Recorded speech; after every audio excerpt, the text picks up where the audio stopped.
Imagine a country sitting on one of the largest oil reserves on Earth. Its elected leader says one sentence, "This oil belongs to us."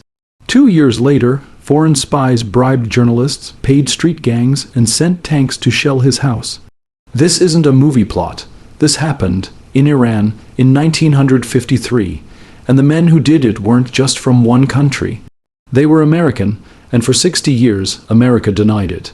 To understand 1953, you have to go back further. Back to 1901, when Persia, that's what Iran was called then, was broke, and Europe smelled opportunity. A British businessman named William Knox Darcy struck a deal with the Shah.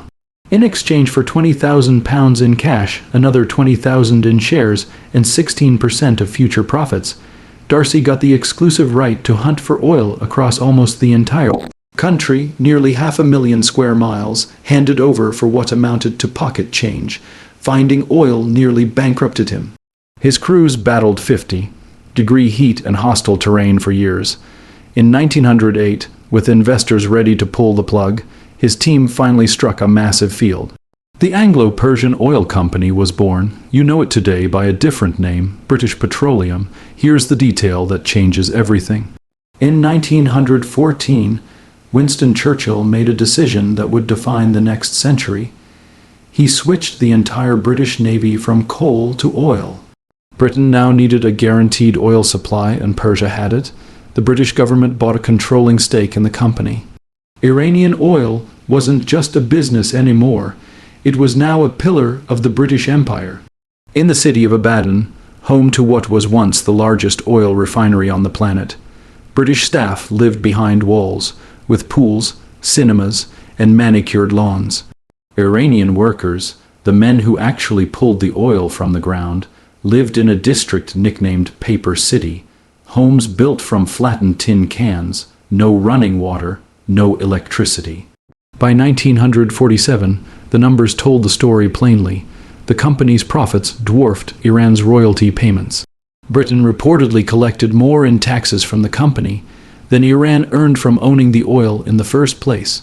When Iranian officials asked to audit the books, they were refused. Then, in 1950, Saudi Arabia struck a 50-50 profit split with an American oil company.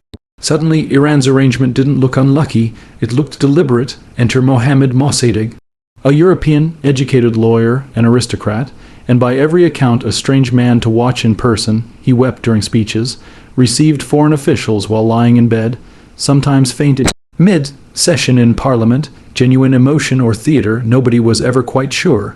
But behind it was a sharp legal mind and one unshakable belief: Iran's resources belong to Iranians. In March 1951, Iran's prime minister, who opposed nationalizing the oil industry, was assassinated. 8 days later, Parliament voted unanimously, not one dissent, to nationalize Iran's oil.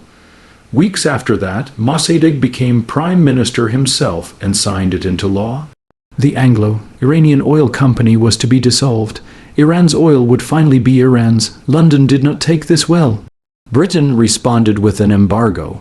Royal Navy ships patrolled the Gulf. Any country caught buying Iranian oil risked legal action, and the world's biggest oil companies fell in line, simply pumping more from Saudi Arabia and Kuwait to cover the gap. The effect on Iran was brutal. Oil production collapsed by more than 90% in 2 years. The Abadan refinery went silent. Iran's economy, entirely dependent on oil money, started to starve. Mossadegh fought back in the world's courtrooms, arguing Iran's case at the UN and the International Court of Justice. He won there legally, but a legal win doesn't refill an empty treasury. Britain had one more move, and they needed a partner to make it. They needed the Americans, and at first the Americans said no. President Truman wasn't interested in helping Britain protect an old colonial oil contract. He pushed London to negotiate. They refused. Then in January 1953, Dwight Eisenhower took office. His Secretary of State was John Foster Dulles, a corporate lawyer with deep oil industry ties. His brother, Alan Dulles, ran the CIA. Britain changed its pitch completely. They stopped talking about oil. They started talking about communism. warning that Mossadegh was too weak to stop Iran's Communist Party from taking over. Here's the part that should stop you. The CIA's own analysts didn't believe it. Internal assessments from 1952 and 1953 concluded a communist takeover wasn't imminent. Mossadegh himself was an outspoken anti-communist. The Dulles brothers pushed forward anyway. By April 1953, roughly $1 million had been approved to bring down Mossadegh's government by any means necessary.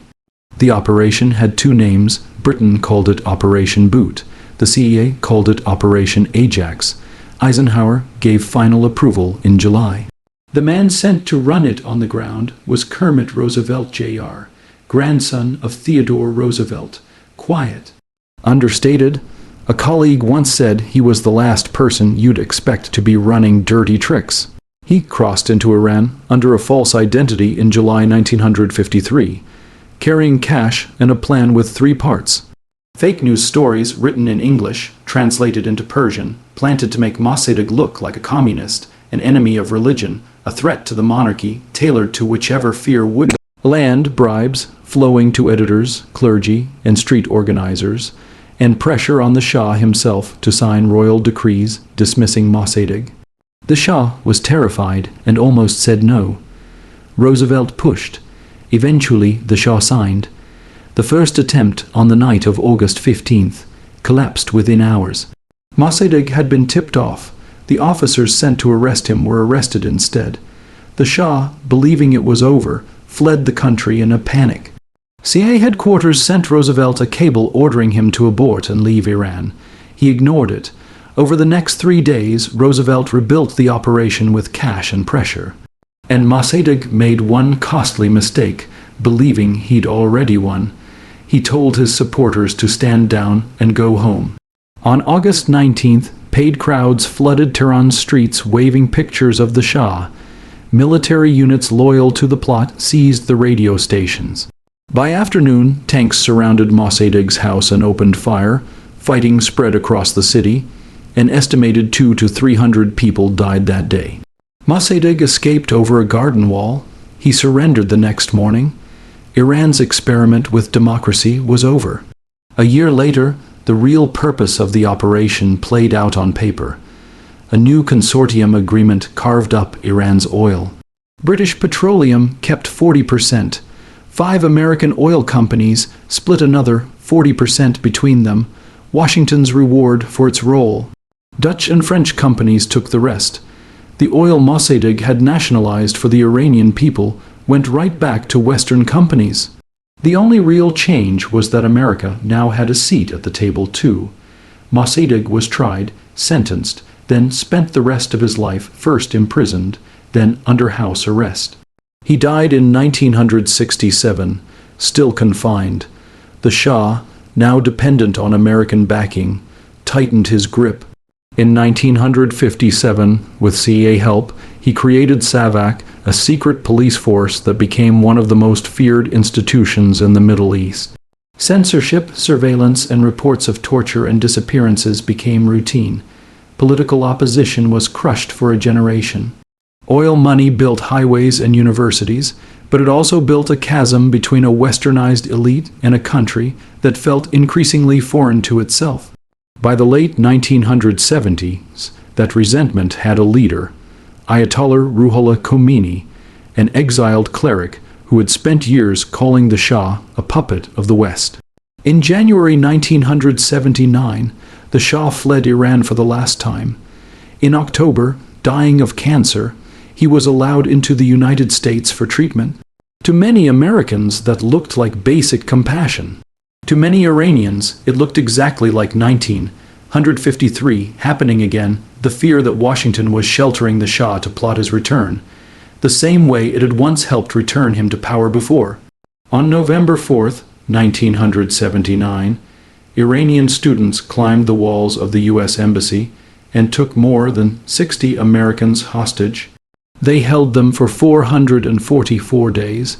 They weren't citing an abstract grievance. They were citing 1953 directly. This exact embassy, they believed, had been a staging ground for the coup once already. Years later, Iran's supreme leader put it in blunt terms. Iran's leaders, he said, would not be liberals the CIA could simply snuff out, the way Mossadegh had been. It took decades for Washington to say any of this out loud. In 2000, Secretary of State Madeleine Albright acknowledged America's role in the coup, calling it a setback for Iran's political development. In 2009, President Obama went further, telling the world plainly that the U.S. had played a role in overthrowing an elected Iranian government. In 2013, the CIA formally declassified its own history, admitting it.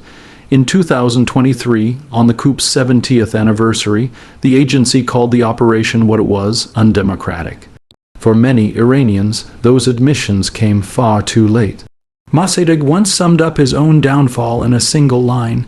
His only sin, he said, was nationalizing his country's oil and refusing to let the world's greatest empire keep exploiting it. Every headline you've seen since the hostage crisis, the sanctions, the nuclear standoff, the decades of cold silence, traces back to a few days in August of 1953, when two governments decided the country's own democratic vote mattered less than its oil. If you want to see where this story goes next, watch our video on the Iran-Iraq War, the conflict that hardened this standoff for good. Subscribe if you want the real history behind today's headlines every week.